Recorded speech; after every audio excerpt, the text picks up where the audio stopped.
Pursuant to Office of ONI Retrieval and Acquisition's inquiry of 26 September 2552, the following is a target profile of Thel Vadami, Supreme Commander of the Covenant Fleet of Particular Justice, compiled by Lieutenant Commander Locke.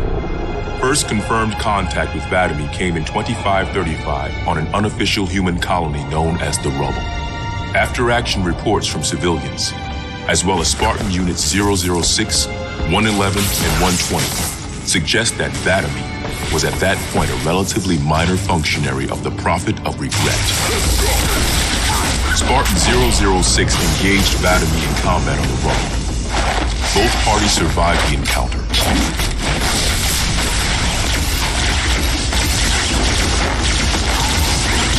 Shortly after 2535, the UNSC first encountered the newly formed Covenant Fleet of Particular Justice, now led by Vadami.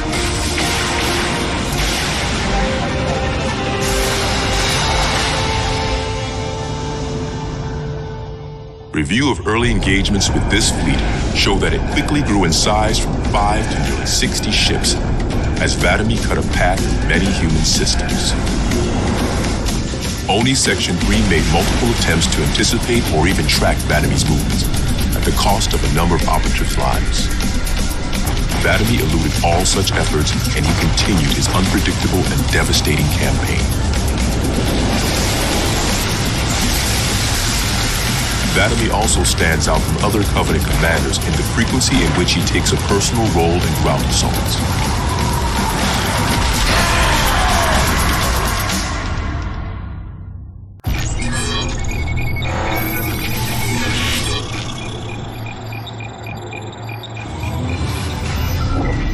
Camber was a major manufacturing center for UNSC fleet materials with a population of 5.6 million. After discovering Camber's location, Vadami penetrated the early warning perimeter without alerting UNSC forces and began his ground and orbital attacks before most of the planet knew they were in danger. While 17 of his ships bombed key defensive positions, Vadami led a group of elites in a personal assault on UNSC System HQ. One of the first units to engage Vadami was the 3rd Battalion Reserves, who were so unprepared for the arrival of the Covenant forces that Vadami found them unarmed and defenseless.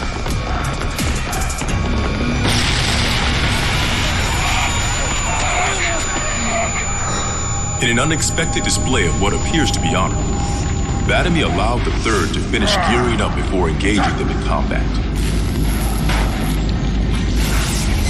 While we've had multiple reports of a strict system of honor and ritual behavior followed by the elites within the Covenant, this is the first recorded example of such honor being shown to human opponents. But even given the chance to defend themselves, 3rd Battalion losses were complete. Vadami continued his campaign across many human systems, culminating in his most devastating blow against the UNSC at Reach.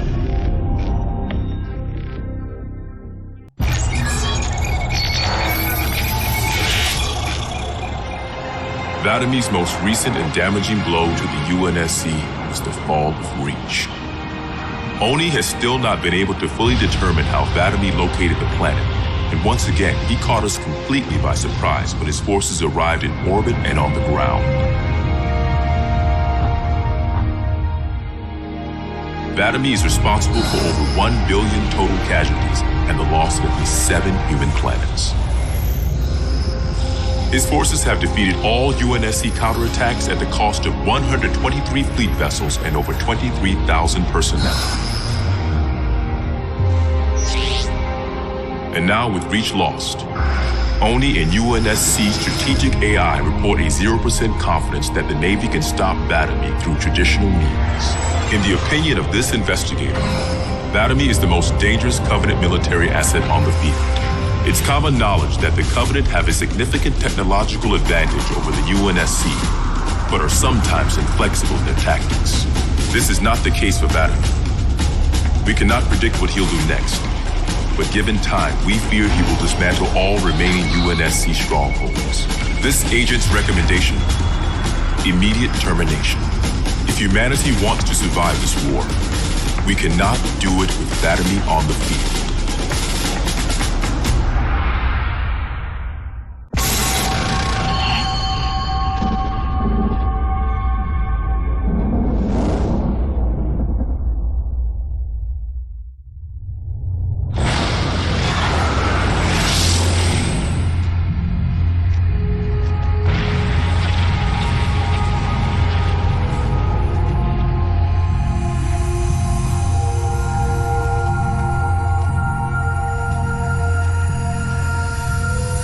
quite unacceptable.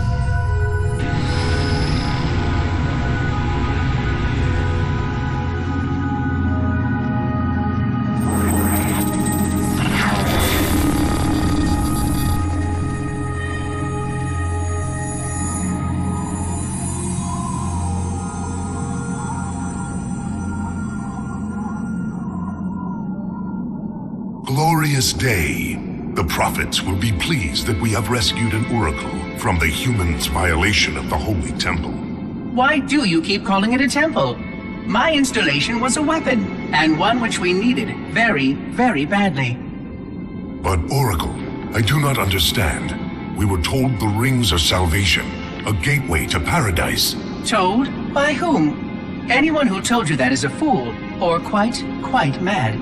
That installation was a beautiful tool, designed to destroy everything the Flood might feed on. Everything? Oh, quite everything. And if even one Flood spore survived the destruction of my ring... Communications.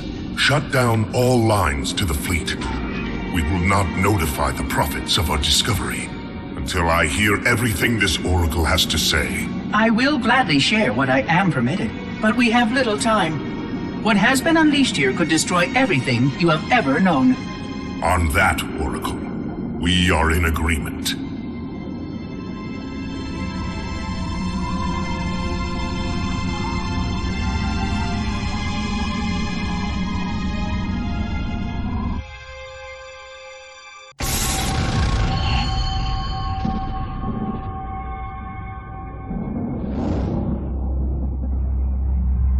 Your actions do not make sense. Proper protocol for a Flood outbreak is to establish immediate infection reporting. Communications must be maintained with all local forces in order to track any spread of the parasite. There are no local forces, Oracle. For now, all you have is me. But I tracked multiple ships in orbit, including some remaining human presence. In light of the danger posed by the Flood, surely you can set aside this disagreement with the humans. No! Anything still alive in orbit is our enemy. The humans have very good cause to kill us on sight, and the knowledge you've shared with me casts doubt on the entire purpose of our covenant. If any of our ships remain above us, they are not the help you seek. But why would they not provide assistance? Because of this talk of prophecies and journeys? I learned a small amount about your covenant before that reclaimer blew up my installation. But my understanding is incomplete. The AI I encountered on board one of your ships was less than forthcoming. What you need to know, Oracle, is that thousands of years ago, at the founding of our great covenant, a bargain was struck between the prophets and the elites. A bargain which I fear will be the end of us.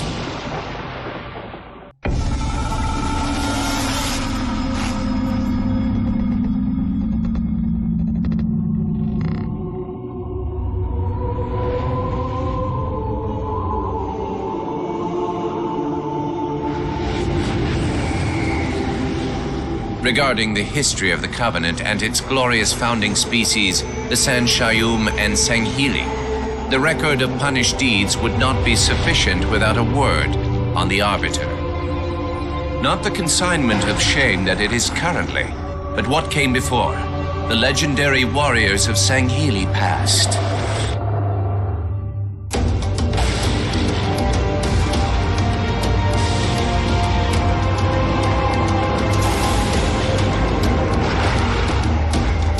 Long before the Covenant, the Sanghili ruled their world with pride and vigilance, surviving the perils of both land and sea. These were the arbiters of old, part king, part judge, warrior rulers, unlike any of which would follow. When we arrived on their frontier world of Olgathon, the cost of life was severe. Led by a mighty arbiter, the Sanghili resisted our entreatment with ruthless force, leading to decades of war.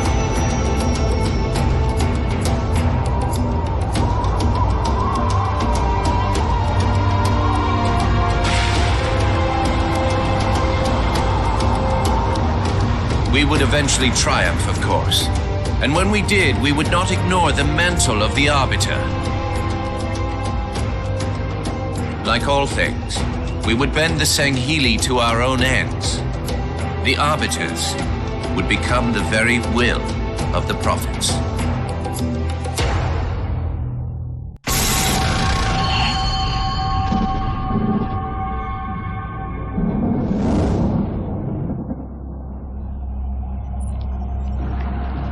For generations, our holy arrangement put the prophets in charge of religion and technology. The elites led our military forces to convert new species and find relics such as your halo.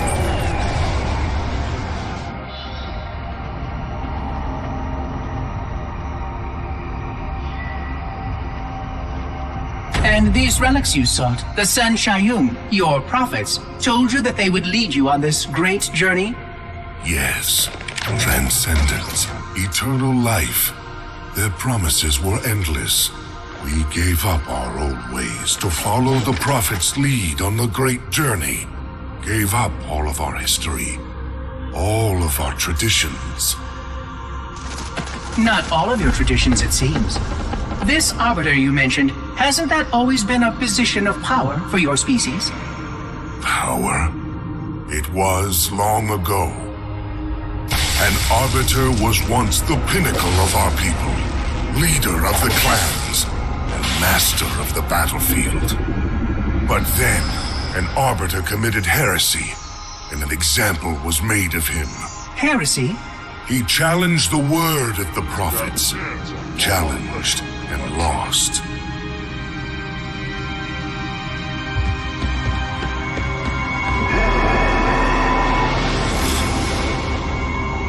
So the title of Arbiter became a badge of shame for our most spectacularly failed warriors.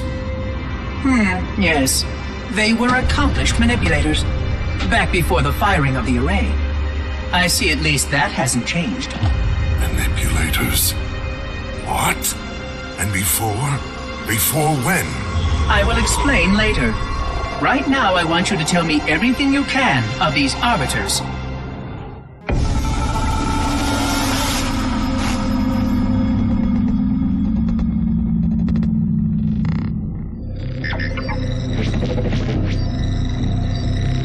Our holy city was not always as it is, nor was the Covenant.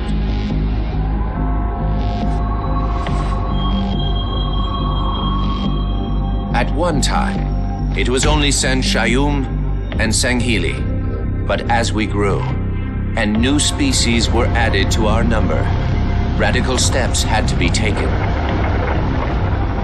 Our first encounter with the Lek Golo was an effort in futility.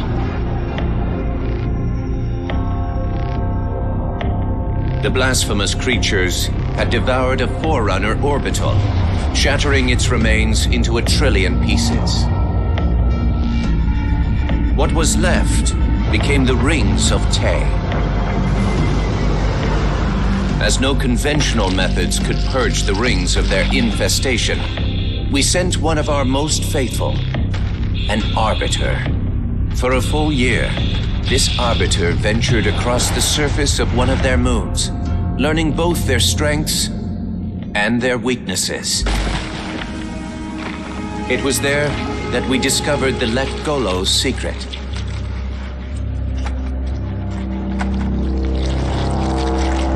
Although some of their kind rightly bore the blame for the orbital's desecration, others had only devoured around the Forerunner materials. And with reasoning and much labor, these could be used to serve the Covenant. And by these means, the great Arbiter had given us one of our most sought-after treasures, access to innumerable processing pathways of the mighty Forerunner Dreadnought, and to the many secrets it held.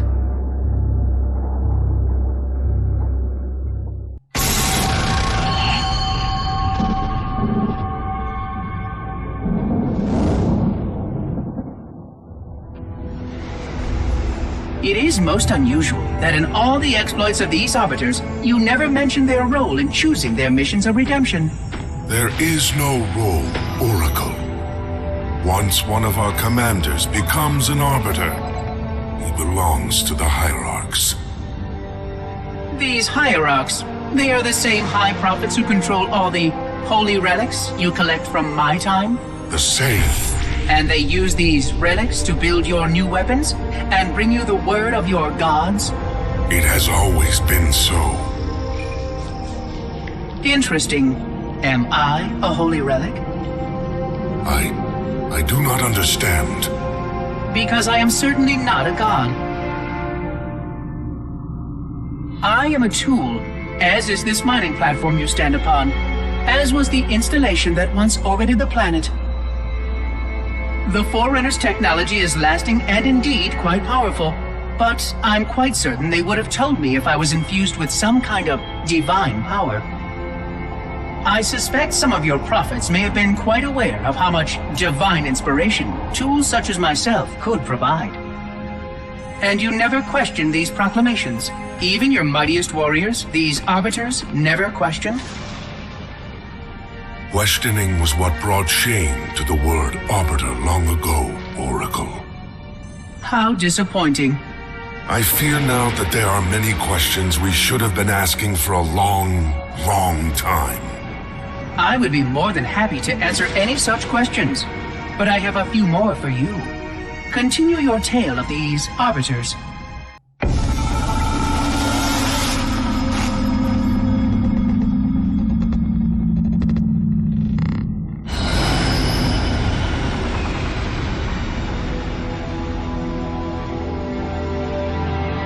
Whereas most species were grafted into the Covenant by faith or mutual beneficence, the Ungoi were not such.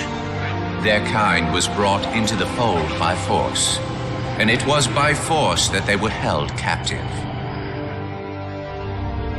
Their world had no prayer against our might and majesty, and their peoples were quickly laid low, many of them brought into subjugation.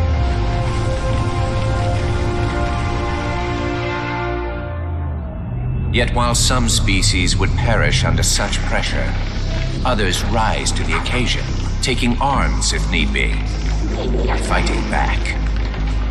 Such it was for the Ungoi when their feud with the Kig-Yar led to rebellion. An effort by the Kig-Yar to sterilize the Ungoi population was met with stiff resistance, and for a time, the holy city was thrown into chaos. Once fully provoked, the Ungoi were merciless in their violence, lashing out at all species. Their large numbers and their tenacious volatility made them a suitable challenge, even for the elites. And yet again, we turned to an Arbiter. And with a ferocity unparalleled since the beginning of the Covenant, the Ungoi world would be reduced to glass. Those within the Holy City would be forced to watch, unable to stop what could have been the very end of their kind. The Ungoi rebellion was brought to an end by the Arbiter's hand.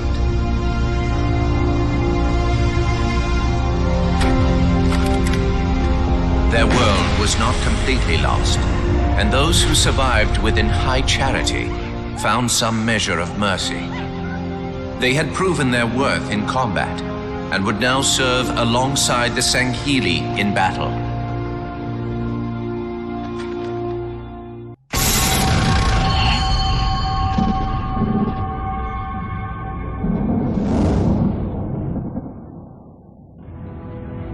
I'm starting to fear that you're not very smart. Mind your tongue, Oracle. Oh, I mean no offense. I'm not talking about you. I'm talking about your species. How long have these prophets been anointing Arbiters? Since the fall of Falchavami, the first disgraced Arbiter, roughly 400 years ago. Incredible!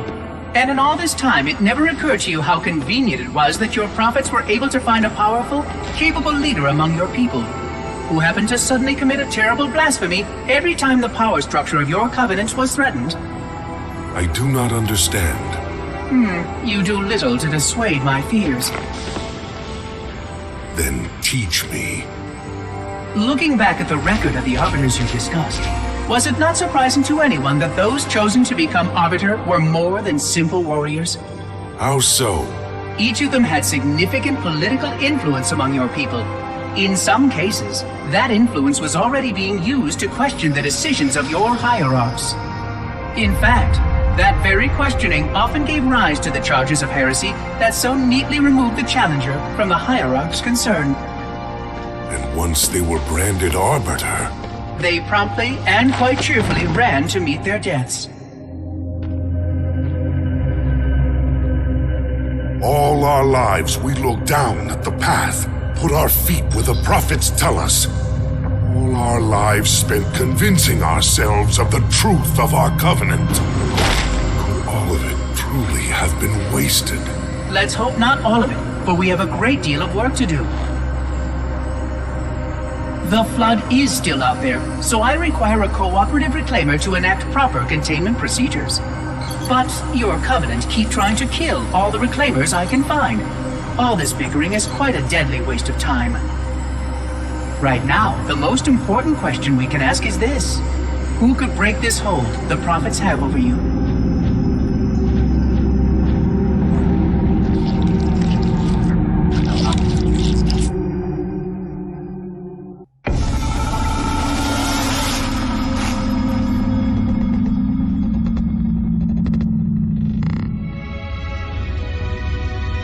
The history of the Arbiter is one of both legend and infamy.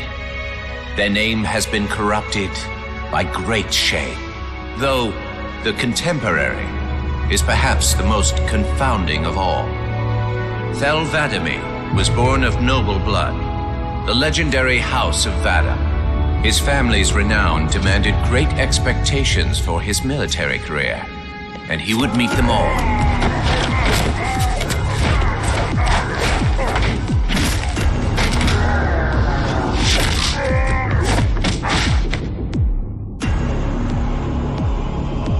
One of the youngest to achieve the status of Shipmaster, and one of the youngest to gain the rate of Supreme Commander.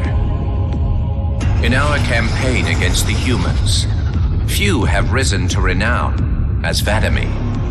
World after human world, all laid low for the sake of the great journey. But then came Halo. Shame unto shame. He failed his greatest charge, and the sacred ring was desecrated. By such disgrace, Thel 'Vadamee became the Arbiter. As a mere scribe, I do not challenge the word of the hierarchs, but I would be remiss not to voice concern. This Sanghili should have been put down, publicly slain as an example to all of our prayerful expediency. With the discovery of a second ring and the changing of the guard, all things are in jeopardy. Will this Arbiter remain loyal? Or will he stand with his people as they are abolished by our newfound might? I would never openly challenge the divine proclamations of a hierarch, but this Arbiter is a risk I would not have tolerated. And I now fear the days of the Covenant are numbered.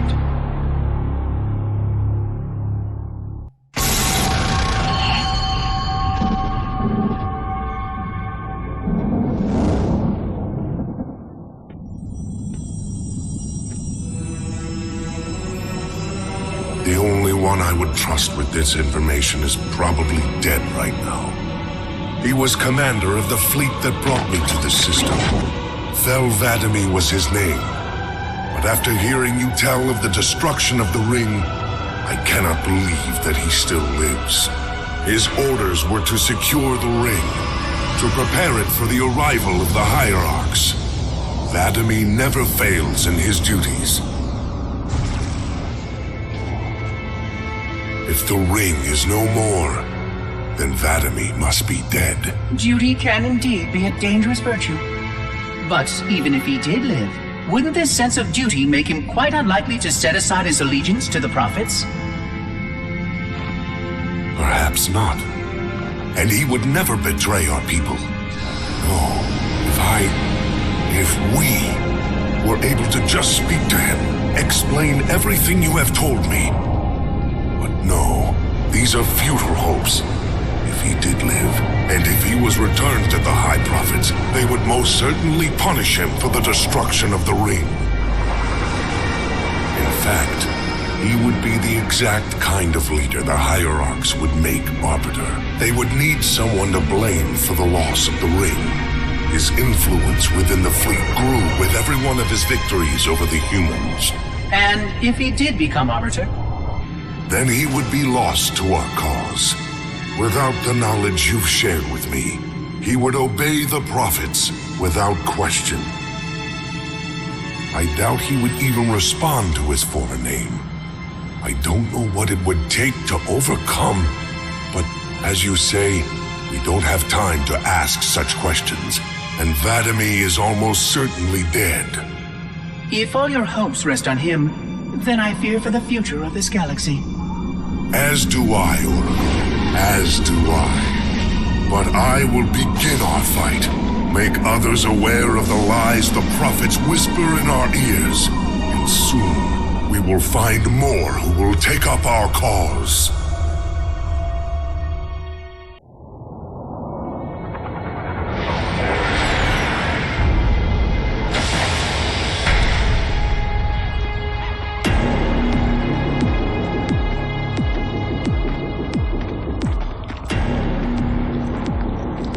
Activate the Kindler. Make haste. We have little time.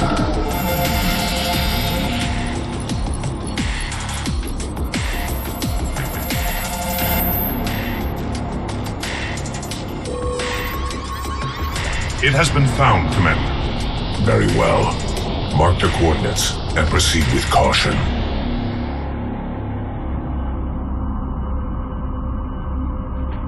And to think, it has been under their noses all this time. Humans are foul animals. They lack the intellect and the purity to discern the ways of gods. Prepare the luminary for retrieval. The Hierarch will reward us for our devotion.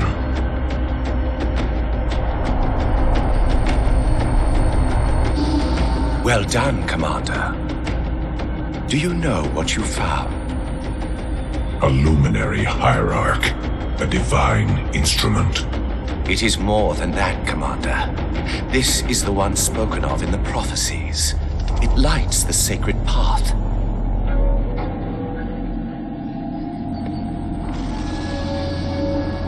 Stewards, good news, I pray? It was not easy, Blessed One. The luminary was not forthcoming with the holy words, but our hope proved true.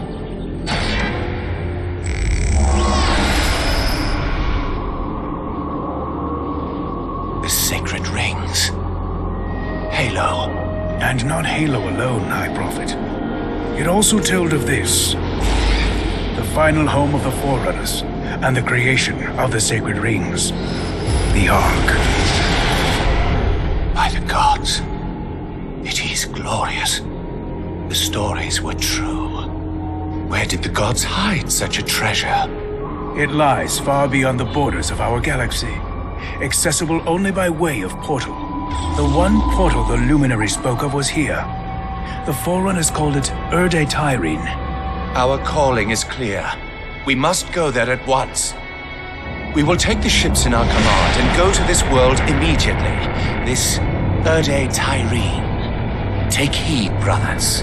Your work signals the culmination of our Covenant's holy quest. Hold fast. The great journey is at hand.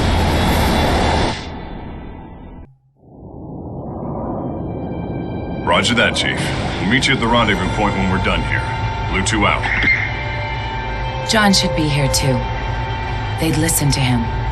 Somebody needs to be getting work done while we deal with the red tape. What do you think they want from us? It's naval intelligence, Linda. They want us to tell them everything's gonna be okay. Hate to disappoint.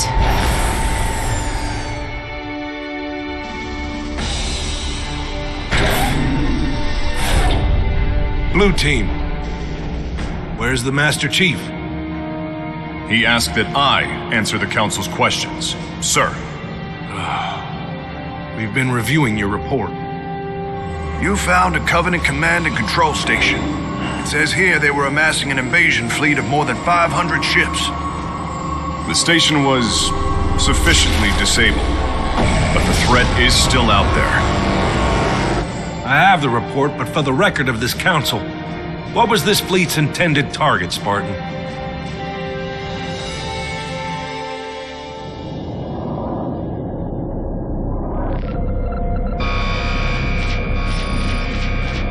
Station control, can I get confirmation on probe Charlie 319er? Looks like it might be a faulty reading, but... Alert, alert, alert, alert. This can't be right. C319 is active and functioning properly. Station! Alert home fleet immediately! They found us! The Covenant! They found Earth!